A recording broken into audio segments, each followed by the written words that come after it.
Hey everybody, welcome back to Information Requested.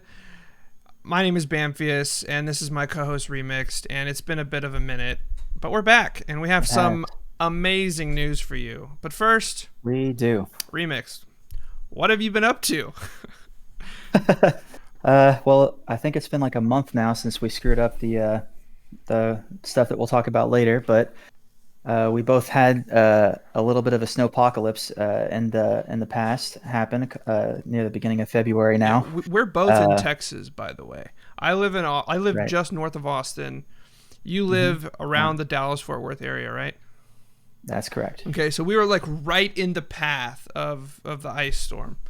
I got like 2 feet of snow at my house, and About the same, yeah, maybe it a little was more it for was me. intense. But fortunately, I didn't lose power, but I did lose internet. I didn't lose power because of my solar panels, and you didn't lose power, right?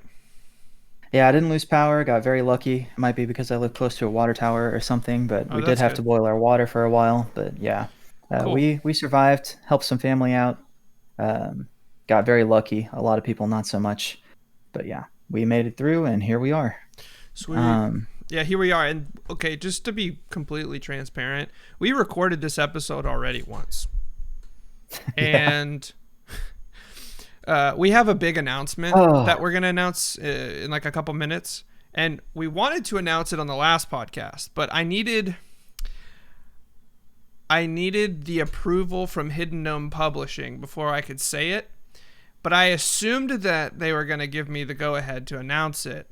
But like yep. literally 2 minutes after I announced it, Right like into it. live, I get a message saying, "Hey, let's not do that just yet. You can announce it once uh, you know, this happens, you know." And then, of course, the pretty much the whole episode we were alluding to that announcement, so we kind of pretty much had to just Well, decide that that wasn't going to get then published. like that night, maybe the next day, I get a notification like, "Hey, what we were worried about, we're not worried about it anymore. So feel free to announce it." And so then Remix and I were like, "Okay, well, we just shot an hour of like glorious foreshadowing that's completely useless now."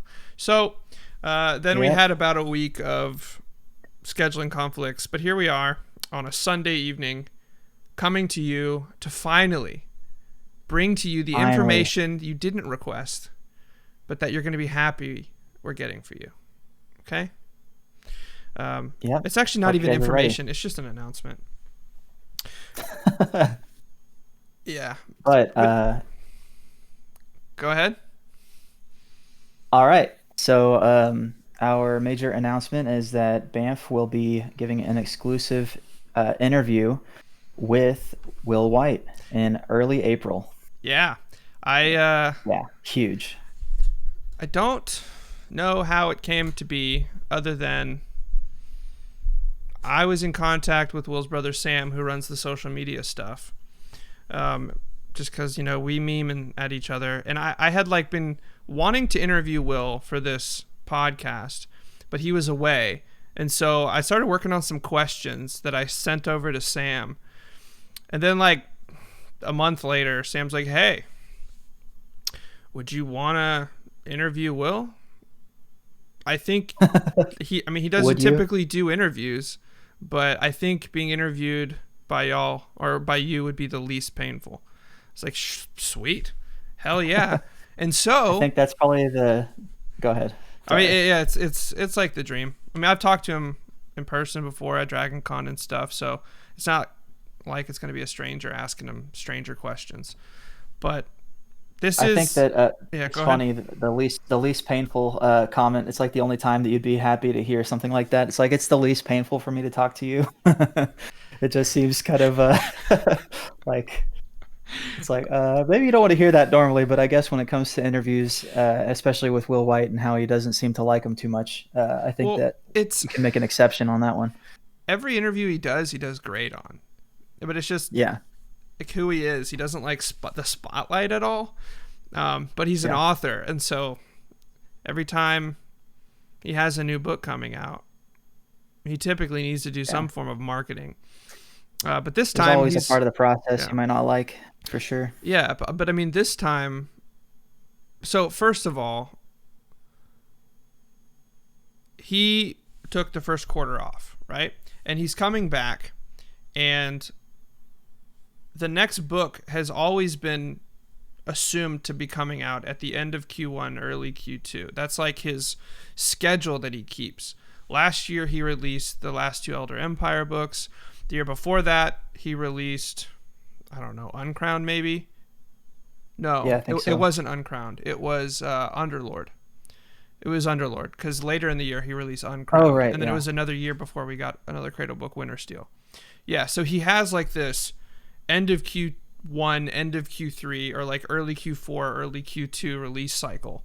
And so it was kind of like a perfect opportunity for him to take a break, assuming that like the work that he would have needed to do was done.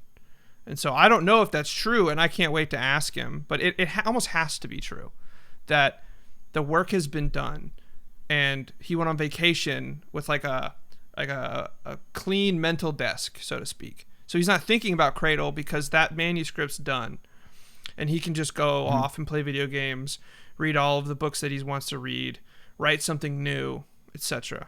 You know what I mean? Yeah, absolutely. And so I'm super excited to ask him about his vacation, but I know some things I want to ask him, but I am interested to hear what the fans of the podcast or fans of the channel want to ask him. Yeah, so this is your chance to request some information, which makes our podcast even better named. Thanks again, Soul Knife. Yep. And so just from Will. There's some ground rules, right? I know a lot of you want to ask questions about Cradle, but imagine if you wrote a series and the only thing anyone wanted to ask you about was that series. That would get old quickly. And he's just coming off a vacation, so let's not do that. If there's an exceptionally good Cradle question, I'm willing to ask it. But I'd be interested to hear what y'all are curious about outside of the Cradleverse specifically. Right. It doesn't have to be anything specific about writing or his writing. It can be, but feel free to reach out and ask about, whatever. Yeah, well, go to YouTube where this video is going to be posted, like with the actual video. And I think it's the only place that we share the podcast where you can have some like community engagement. So you can go to the comment section of YouTube and give us what your questions are. Or you can come into the Discord. We always have links in the description, and you can let us know what questions you'd like me to ask. The chances of me asking your question are extremely low. So think long and hard about what you want to ask, and if you post a good one, your chances of it getting asked are much higher, much higher. And if you see a question you like, make sure to upvote it or reply to that comment, get it more attention. We read every comment, of course, but if there's something that the community really wants to know about, then I think that would increase the chances of having Will. Yeah, from like 1% to 2% of me asking. I'm just gonna be real. Hey, that's twice as high. This is not a democracy. This will be a dictatorship. Right. So yeah, I just don't want to make any promises because I might just ignore everyone and just ask, questions that I've already sent to Sam. Questions that I've thought long and hard about for a long time, and that I think would be interesting. Like, they don't suck, but Remixt, I know that there was something that you were interested in me asking, and he hasn't told me yet, but I want to hear it. I have not. So first is you guys might be asking why it won't be a dual interview with me and him. There's two reasons. One is that Will White, we already talked about, isn't a huge fan of interviews. So having two people interview him might not make him super comfortable, and I think Bamf is in a better position to do that. And early April is when my son is supposed to be born, so I may not be available to do that in the first place. So Bamf will be running the channel solo for a couple of months during that time anyway, so it all works out timing wise. And I do have a good question. Go ahead. It sounds I was like just going to say, yeah, your son is going to be born in the beginning of April, which is the best time for a human to be born, because it's when I was born in the beginning of April. So I was born at the end of April. So your son will be a superior human in all That's respects. Right. And if he was a character in D&D, he would have rolled all 18s. So good for him. I hope he does roll all 18s. That'll make it easier for me because this, intelligence will be a lot higher than mine. Maybe that won't be easier. I don't want to talk about that. We'll we'll side table that one. But anyway, the question I have that I'm really curious to know about is how Will approaches magic systems. I want to know what his approach is to starting a magic system. It doesn't have to be about Cradle specifically. I want to know like what he thinks it is that's required for a good magic system or for a successful magic system to exist in a universe. So more world building, less about writing. I know a lot of people swear to the Brandon Sanderson methods of writing magic. A lot of people hate that too, so it's a little divisive. I don't know where he sits on that side of the fence, if anything, but yeah, I'm really curious as to how Will approaches magic systems in general, and anything that he wants to talk about and with magic systems in general. I'm just really curious about. Okay, so I'm gonna like out myself as a mega nerd right now. I think he has answered various forms of this question, and I think that they've been cobbled together. Okay. Somewhere. But if I remember correctly, one of the first steps that he takes is what can the magic not do? Because then you're creating the limitations around it first. That's very Brandon Sanderson-esque. Yeah. For sure. There's like a long post where he talks about like, he gives like an example, like what would a magic system with like art be? Like it would have to be specific to you because art is specific to the person, and the more true you are to your own particular type of art, the more powerful your spells are, stuff like that. I'll have to find that for you, and honestly I'm pretty sure it's a word of Will, so I'll find that and I'll give it to you, and then it's going to lead to more questions, which I think that a refined follow-up question to how absolutely to that answer would be like quite good. Absolutely, for sure. Because I'd love definitely to know look forward too. to checking that out. I do know also he recently like before his vacation, and like around the time that Winter Steel came out, there was like a thread that he commented on where somebody was having trouble naming stages of their progression in their progression novel. And he had a great answer to that, where it's like it honestly doesn't matter that much. If you're spending days and days worrying over the naming system of your progression, you're not writing your story. And so then it becomes counterproductive, and you should just say like level 1, 2, 3, 4, 5, or do colors, or do, stages of the military, or anything. Especially that because you can place all that. You can even do like animals, like sizes of animals. You've got a squirrel. Yeah. You're a squirrel rank. Oh, you're a wolf rank. Oh, you're an elephant rank. Oh, you're a whale. Shit like that. Like I think that was an example, but that it's another interesting part of magic systems. But yeah, I think novel writing questions would be helpful. I would be interested.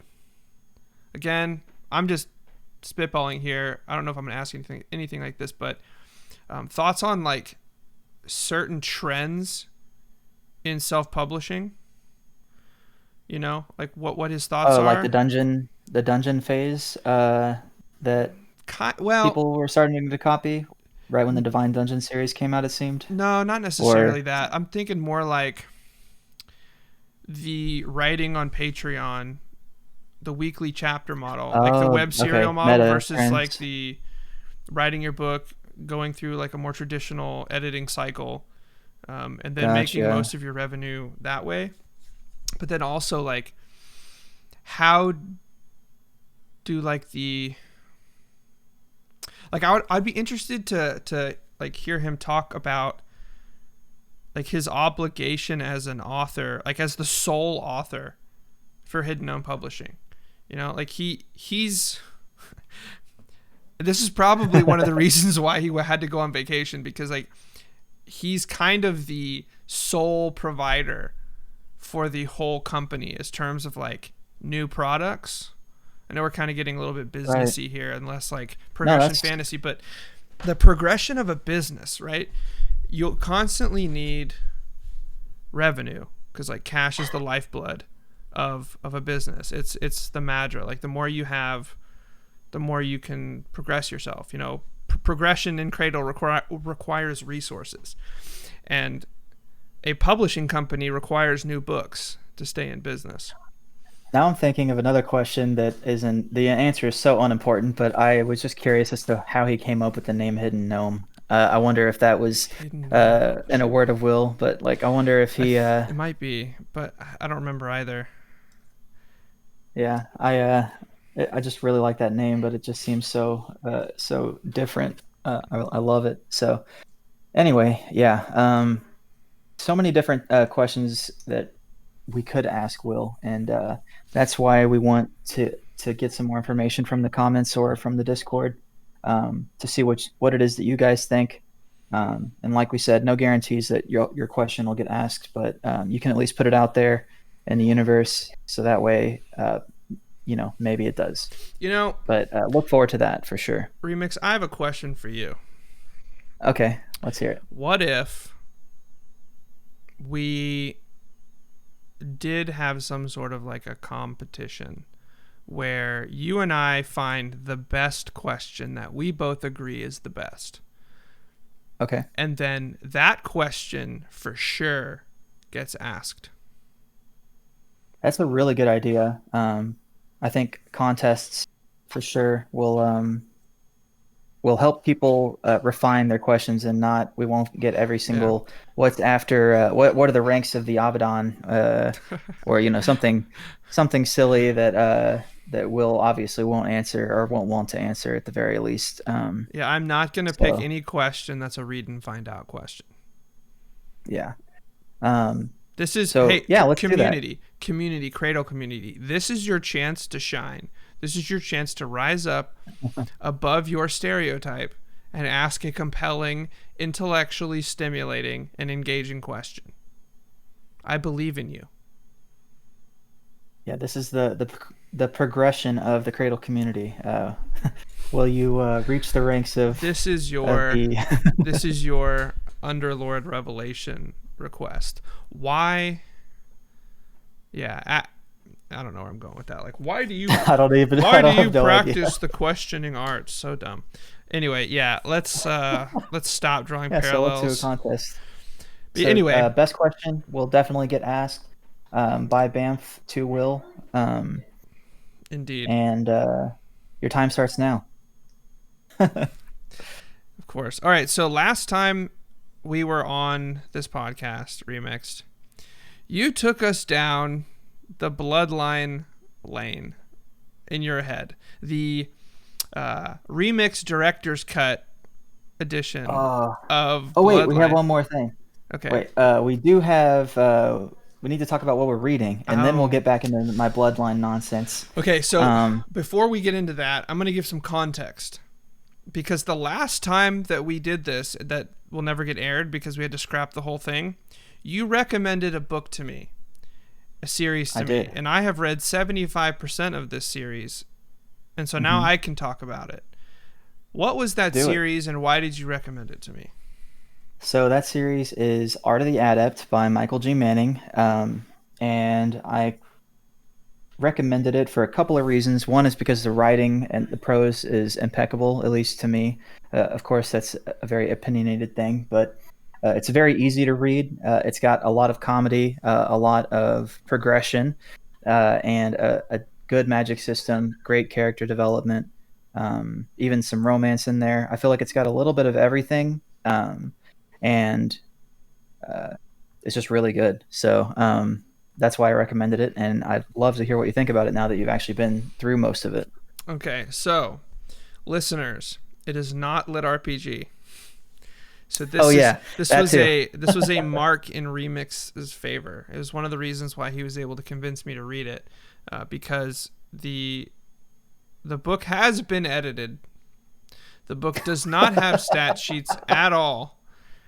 Yeah. And the books were not published one chapter at a time to a Patreon with a bunch of young followers that are ravenous for more content and not necessarily quality content. So yeah, I think that the pacing's pretty good, especially in the first book. The second book has decent pacing, although I was pissed off by one of the plot elements in the second book that leaves a character absent in the third book. That's annoying. But in a sense, it's somewhat like it's not a plot element that doesn't make sense. It's just like, I don't know. So in this series, it has some parallels to Wheel of Time in a way. It's nowhere near as epic, or it's nowhere near as like wordy as that. But it's similar to Wheel of Time in the sense that there are multiple worlds that overlap, and there are congruences where you can, if you're magically inclined, you can travel between these points, but it's really dangerous for humans to do so for the most part, which is interesting to me. But like, it's almost stressful because humans are so ignorant in this book series. It's basically like the golden age of magic has come and gone. And it's like a history that you kind of learn. So the golden age of magic has come and gone. And it's a story of the main character getting trained in the old way for reasons, and him navigating a world where most of the powerful magic users are getting their power from enslaved elementals. And it's a light spoiler, but yeah. Yeah. Light spoiler. But it's like most of the powerful magic users are borrowing their power. It's not like their own power. It would be like if like an iron sacred artist had a monarch mother, and it'd be like whenever Mercy was iron, if she just always stayed iron and she could summon her mom to help her. It's just like borrowed power. It's not like there's no finesse, and it's just interesting. But there's a lot of humor in these books that I laughed out loud listening to the audiobooks. Not gonna lie, I laughed out loud even reading it, because I alternate back and forth between audio and reading, and I laughed out loud. And yeah, I think whenever you were telling me about this book, you mentioned the goddamn cat. Yeah. And so that was really funny. That was really funny to me. The whole concept of the goddamn cat was really funny to me. So I'll chime in here, and I'll say, like, one of my favorite things about this book from a high level is that the character gets to be OP, but it doesn't matter that he's OP in the sense that he's better than most humans because of the way that he's trained in magic. But as far as the major plot points, that doesn't matter because he's still a fledgling compared to the beings from outside of the human realm and a couple of others inside the human realm. But so he gets his moment of getting to own people, but it doesn't ruin the whole plot by having him, automatically win every single fight, if that makes sense. Yeah, so I think I like that. It would be, from like a Cradle comparison again, it's like when Lyndon becomes an underlord and he outclasses like all the true golds now, but there's always someone stronger or more competent, and that's the case. Like, again, it's like a world of golds in a sense, and he becomes an underlord, but there's always someone stronger. But not only that, like, I'm in book 3 of 4, and he's competent, but he's like solving localized problems, not like global problems right now. Right. Oh, and one more thing. If you look at the reviews for this book, especially the negative reviews, a lot of them complain that the character is stupid, which makes me think that the person that left that review is stupid, because the character he makes stupid mistakes, but that he is definitely not written to be stupid. I don't know. Well, that to me is... Yeah, well, I think in book 1 he's like 13. And so he makes like 13-year-old boy mistakes, or he's just like naive. But what I like about any kind of character growth is that if a character makes a mistake for like a reason being that like they're ignorant, they like learn from that mistake and then they Yeah. grow, and then the decisions they make in the future are colored by their prior mistakes. Hmm. And so it it is a bit compelling. And I did read a couple of the reviews, and I saw a couple of reviews that pointed out that like, yeah, the character is pretty frustrating at times because he makes mistakes that an adult reader would never make. Well, congratulations, you're an adult, He's and not. you Yeah. made similar mistakes when you were young, and you learned from them. Yeah. One would hope.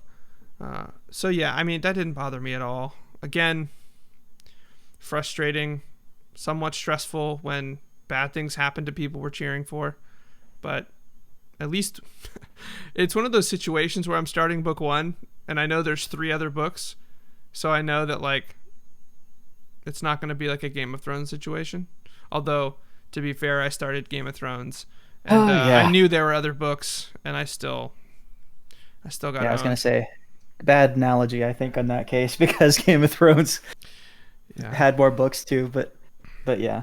So anyway, we've talked about this book for a long time. Highly recommend it. It's called Art of the Adept once again, by Michael G. Manning. The first 3 books are available on Audible, and uh, there are 4 books currently that you can get on Kindle. So something for everybody. Highly recommend it. Link in the description. One final thing I And want to say yeah, about it. sure. I like that the actions that he takes have consequences, and that most of the Yeah, that's time true. those consequences like have ramifications. And so like decisions that he made in book 1 still are Hmm. brought up and affect what he's doing in like book 3. Especially with a certain type of potion that is kind of the that begins the plot snowball of book 3. I think is a huge indicator of what you're talking about, where he has a certain number of these Oh, well, I wasn't even talking about regenerative. his like resources, but yeah, like Yeah, I like that carries over. yeah, like That doesn't seem to happen a resource lot. management and stuff like that. But no, I'm mainly talking about like in book 1, he gets into a situation where he has to solve a problem. He chooses a somewhat brutish way to solve the problem, and it has pretty like big ramifications, and it affects his reputation. It affects his ability to solve problems or Oh, socialize, and like that's hmm. still affecting him later on. Like there are a couple like plot armory things that kind of shield him from, you know, the shield him from things, but I just think that that's kind of cool that that carries over. Yeah, definitely. Anyway, yeah, great book. Highly recommend you pick it up once again. And I think with that, we will move on to my horrible tangent at this point. So okay, again, I want to give some context because last time that we shot this episode, you were ready to continue the remix cut version of Bloodline, right? And Yeah. then you re-listened to the first one, I think. Hmm. And what is your conclusion regarding the remixed director's cut edition of Bloodline? My conclusion is that my pacing is awful, and that my understanding of uh, how important it is that the Wandering Titan is awake uh, matters. I think that I definitely blew that off a little bit, and I focused way too much on the labyrinth. And just So to be I'd love to clear, backtrack. I didn't talk to him about this. Like when we first got on this call and I asked him what he wanted to talk about, the first thing he said was, "I can't talk about Bloodline because I jacked it all up, and this is why." Like I don't know if he reread Winter Steel and like got a an idea of Of like course, the major problems that were happening at the end and things like that. But yeah, re-listened to Winter Steel, and it seems a lot more urgent than I remember through my first 2 read-throughs, and then uh, my listen through of our own episode of the podcast where I was trying to remember what it was, what step I was on in the bloodline thing that I was doing, and I was like, oh God, this is awful. I need to go back on that. So uh, definitely need to backtrack a little bit. I think that the labyrinth has a lot less to do with bloodline than I was first thinking.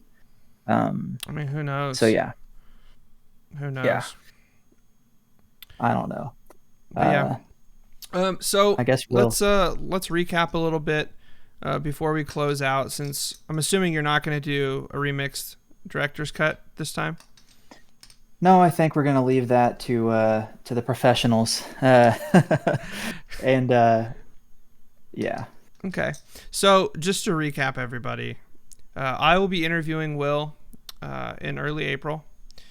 And I'm not giving the exact date because I don't know if I'm supposed to or not, but it will happen in early April. So stay tuned for that. In the meantime, you have at minimum 3 weeks to ask questions. Leave them in Discord or on this video in the comments below. And live on this podcast, I agreed that Remixt and I will find our favorite question that we think is the best question, or the question that will create good conversation between Will and I will ask it. Even if the interview's winding down and I have other questions that I wanted to ask, I'll ask. Like, that's the agreement. Is at least one question from the community will be asked in this interview. So please think long and hard about what you want to ask. Let us know. Remixt and I will revisit Absolutely. it. Yep, and don't forget to join Discord. We've got a slowly growing community there. You can always ask questions of us. That's where we're most likely to reply. Feel free to reach out if you have any questions, or if you'd like to help with the Unreal Engine project. There will be a link in the description for that as well.